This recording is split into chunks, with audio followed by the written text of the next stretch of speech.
যে বাংলাদেশে আর আমরা বিভাজনের রাজনীতি চাই না। কেউ আমাদের জাতির ঐক্যকে টুকরা টুকরা করুক, এটা আমরা মানব না। আমরা চাই আমাদের জাতি জাতীয় স্বার্থে ঐক্যবদ্ধ থাকব। দল মত ধর্ম ভিন্ন থাকবে, কিন্তু জাতীয় স্বার্থের ব্যাপারে আমরা সবাই আপোষহীন। এই জায়গায় আমরা কারোর সাথে আপোষ করব না। এর উদাহরণ দুনিয়ায় ভুরি ভুরি আছে। ইনশাআল্লাহ আমরাও পারবো। আমরা বলেছি এই দেশে আমরা মেজরিটি মাইনরিটি একেবারেই মানি না। এইটা বলে কিছু মানুষের উপর স্নায়ুর চাপ প্রয়োগ করা হয়। আমার মসজিদ যদি পাহারা দেওয়ার প্রয়োজন না হয়, আরেকজনের মন্দির মঠ পাহারা দেওয়ার প্রশ্ন আসবে কেন? আমরা এমন একটি দেশ চাই যে কোনো প্রতিষ্ঠানই কারো পাহারা দেওয়ার প্রয়োজন হবে না, মানুষের বিবেকে তাকে পাহারা দেবে। প্রত্যেকটি ধর্মের মানুষ তার ধর্মকর্ম সে অত্যন্ত স্বস্তির সাথে পালন করবে। ইসলাম কারো উপর জোর জবরদস্তি একেবারেই অনুমোদন দেয় না। লা ইকরাহা ফিদ্দিন, দিনে কোনো বাড়াবাড়ি চাপাচাপি চলবে না। স্পষ্ট মুবিন, কোরআনের সমস্ত আয়াত একদম স্পষ্ট। এর চাইতে মানবতার জন্য কল্যাণ করার কিছুই হতে পারে না। তবে আমরা ফিল করলাম যে সব সমাজেই কিছু চালাক দুষ্ট মতলববাজ থাকে। এই জন্য পরদিন থেকে আমরা শুধু একা নই, সমস্ত কওমি মাদ্রাসার ছাত্ররা নেমে এসেছে রাস্তায়। আমরা গিয়েছি, সবাই মিলে আমরা এগুলা পাহারা দিয়েছি। একটা নতুন ইতিহাস সৃষ্টি হয়েছে বাংলাদেশে। আমরা সারা দেশে আমাদের কর্মীদেরকে বলেছি যে মুমিনরা ঐক্যবদ্ধ হয়ে আজকে সবার ধর্মীয় প্রতিষ্ঠান পাহারা দেবে ইনশাআল্লাহ। যতদিন পর্যন্ত একটা স্থিতিশীল সরকার মোটামুটি প্রতিষ্ঠিত না হয়, ততদিন পর্যন্ত আমাদের এই পাহারাদারি অব্যাহত থাকবে। শুধু ধর্মীয় প্রতিষ্ঠান না, তাদের ব্যবসা প্রতিষ্ঠান, বাড়িঘর, কোথাও যদি তারা কেউ ফিল করেন যে আমাদের কোনো সহযোগিতা দরকার, আমরা প্রস্তুত তাদেরকে সহযোগিতা দিতে। আলহামদুলিল্লাহ, একটা অনন্য ভ্রাতৃত্ব এর মধ্য দিয়ে আমাদের সবার মধ্যে গড়ে উঠেছে। এটি ফুলের বাগান। ফুলের বাগানে এক জাতের ফুল থাকে না, বিভিন্ন জাতের ফুলে বাগান তৈরি হয়। এক একটা ফুলের এক একটা গুরুত্ব, এক এক গাছের এক এক গুরুত্ব। সবাই মিলেই আমাদের এই সমাজ, এই বাগান। আমরা আগামী দিনেও সেই সম্প্রীতির উজ্জ্বল দৃষ্টান্ত স্থাপন করবো ইনশাআল্লাহ। আগামীতে খুব সন্নিকটে আমাদের হিন্দু ভাই বোনদের তাদের একটা ধর্মীয় অনুষ্ঠান আছে। আমরা জানি, সবাই জানি এটি তাদের বাংলাদেশের সবচেয়ে বড় অনুষ্ঠান। আমরা সরকারকে এই ব্যাপারে কিছু আহ্বান জানাবো ইনশাআল্লাহ, এবং জনগণকেও আমরা আহ্বান জানাবো। আমরা তাদের অনুষ্ঠানটা তাদের পরিবেশে তারা যাতে সুন্দরভাবে সম্পন্ন করতে পারে, কেউ গিয়ে সেখানে কোনো ডিস্টার্ব না করতে পারে, এই জন্য আমরা সর্বাত্মক সহযোগিতা করবো আশা করছি। সম্মানিত ভাইয়েরা, এরপরে আমরা কি বলেছি? আমরা বলেছি যে এখনকার আমাদের রাজনীতি হচ্ছে, এই যারা জাতির জন্য জীবন দিয়ে জাতিকে মুক্ত করে গেল, এখন তাদের পরিবারের কাছে যাওয়া আমাদের দায়িত্ব। আমরা সারা দেশে যাখানে যার খবর পেয়েছি শহীদ পরিবারের, আমরা আমাদের কর্মীদেরকে বলেছি দেরি করবেন না, ছুটে যান, তাদের দোয়া নেন, সৌভাগ্যবান হন তাদের সাথে দেখা করে। তারা গর্বিত শহীদ পরিবার, তার ভাই, তার স্বামী, তার সন্তান এই আন্দোলনে জীবন দিয়েছে। সে জাতীয় বীর। জাতির জন্য জীবন দেওয়ার সৌভাগ্য সবার হয় না। যান, তাদের কাছে যান। বিপ্লবের স্পিরিট আপনার মাঝেও তৈরি হবে। যান, ঋণ পরিশোধ করার চেষ্টা করুন। আমরা টাকা পয়সা দিয়ে কারো জীবনের সমস্ত কিছুর সমাধান করতে পারবো না, কিন্তু কলিজার একটু ভালোবাসা দিয়ে তো পারবো তাদেরকে একটু তাদের কষ্টটা হ্রাস করতে। এই জন্য আলহামদুলিল্লাহ সারা বাংলাদেশ আমরা চষে বেরিয়েছি। আমাদের কর্মীরা, সহকর্মীরা চষে বেরিয়েছে। এরপরে আমরা বলেছি যে যারা আহত হয়ে কাতরাচ্ছে হাসপাতালের বেডে কিংবা বাড়িতে, তাদের পাশে আমাদের দাঁড়াতে হবে। এ সংখ্যাটা বিশাল, হাজার হাজার, কয়েকশো মানুষ তাদের দুইটা নয়ন হারায় ফেলছে, এখন আর চোখে দেখে না, চোখের আলো নিভে গেছে। কয়েকশো মানুষের পা কাটা গেছে, হাত কাটা গেছে, তারা তাদের অঙ্গ ফেরত পাবে না। আমি হাসপাতালের বেডে তাদেরকে দেখতে গিয়েছি, জিজ্ঞেস করেছি আপনার কেমন লাগে, আপনি কি মন খারাপ করেছেন? কেন আমি খুশি। আপনি খুশি? পা হারিয়ে খুশি, হাত হারিয়ে খুশি, চোখ হারিয়ে খুশি? বলে হ্যাঁ আমি খুশি। কেন ভাই আপনি খুশি? কয়েছে দেশ স্বাধীন করেছি। আল্লাহু আকবার।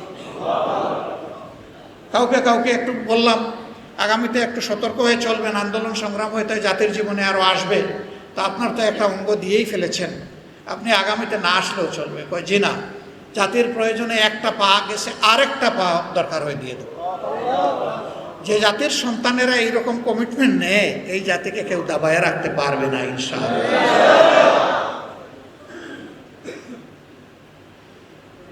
আল্লাহ তাআলা যদি মুমিন মুসলমানদের হাতে এই দেশ পরিচালনার দায়িত্ব দেন, কথাটা ভালো করে খেয়াল করবেন, আমি শব্দ বলতেছি মুমিন মুসলমানদের হাতে যদি এই দেশ পরিচালনার দায়িত্ব দেন, ইনশাআল্লাহ আমাদের এই সম্মিলিত সকল কর্মীরা তার বিবেকের পাহারাদার হবে এবং সে জনগণেরও পাহারাদার।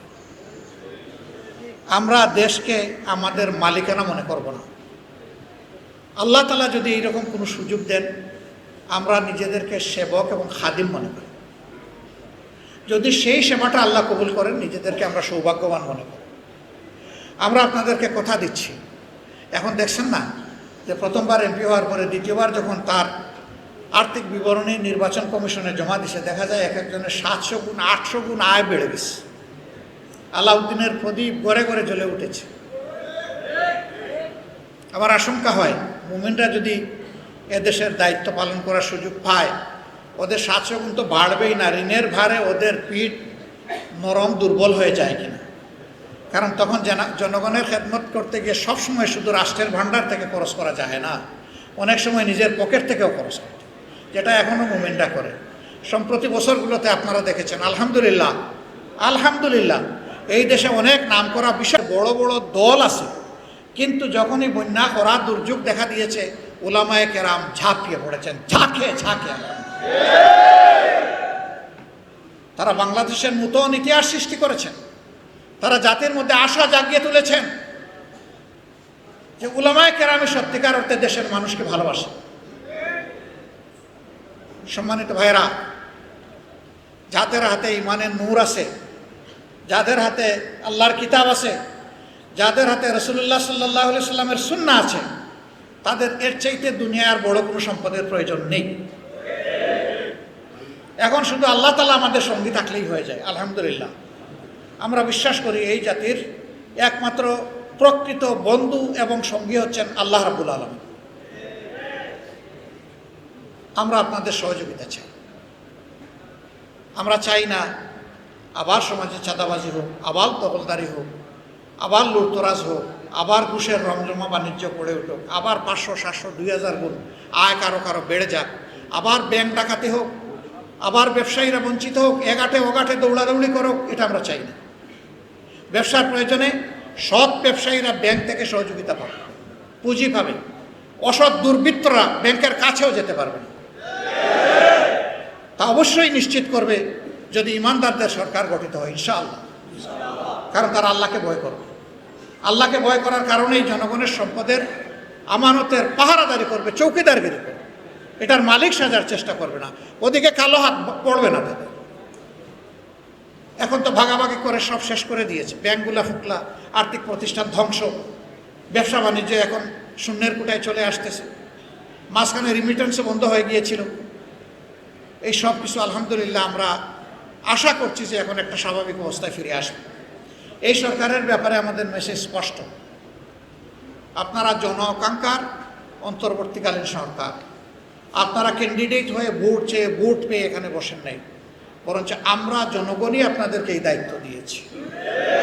সুতরাং 24-এর বিপ্লবের চেতনাকে সম্মান করেই আপনাদেরকে আপনাদের দায়িত্ব পালন করতে হবে। এই ক্ষেত্রে কোনো ব্যতিক্রম জনগণ আপনাদের কাছ থেকে প্রত্যাশা করে না। যতক্ষণ পর্যন্ত আপনারা এই চেতনার উপরে থাকবেন, আমরা আশা করি, আমরা কথা দিতে পারি, এদেশের আপামর জনগণের সাহায্য এবং দোয়া আপনারা পাবেন। কিন্তু যদি আপনারা এই পথ থেকে সরে যান, আমরা আপনাদেরকে সংশোধন করে দেওয়ার চেষ্টা করব। যদি আমাদের সংশোধনতে কাজ না হয়, আমরা প্রতিবাদের রাস্তায় নেব,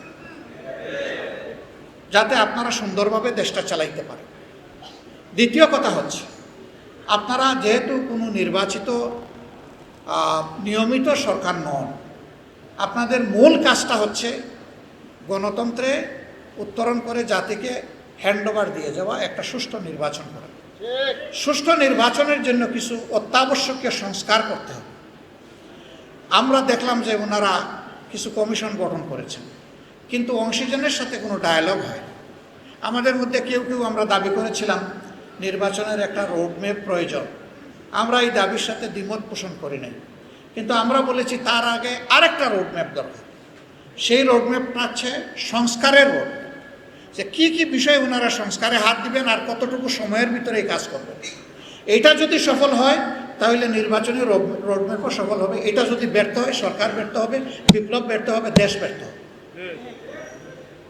আলহামদুলিল্লাহ, আশা করছি যে এটার কেউ ব্যত্যয় করবেন না। আমরা সরকারকে আহ্বান জানিয়েছিলাম, আপনি বসুন।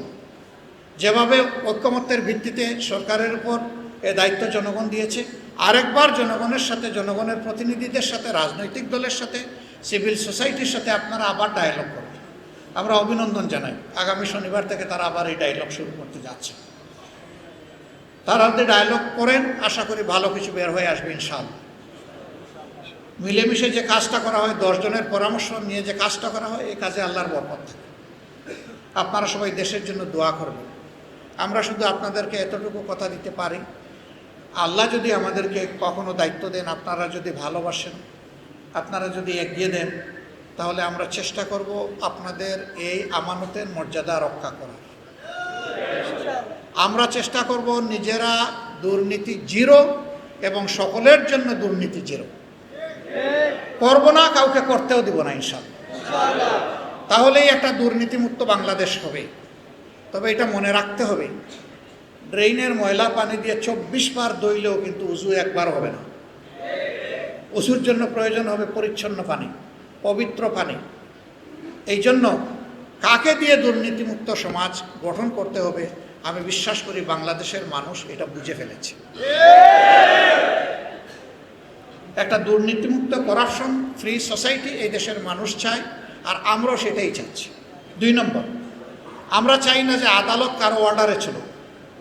আমরা চাই আদালত যে আইন থাকবে সেই আইন এবং আদালতের বিচারকদের বিবেক অনুযায়ী চলুক। এখানে কোনো কালো ভূতের হাত পড়ুক, এটা আমরা চাই। সত্যিকার অর্থে এই বিচার বিভাগ স্বাধীন থাকবে, এই জন্য স্বাধীন সেক্রেটারিয়েটও গঠন করতে হবে। 3 নম্বর, আমরা চাই না রাষ্ট্রের কোনো বাহিনী অথবা কোনো সেবক কোনো দলের হয়ে দলবাজি করুন।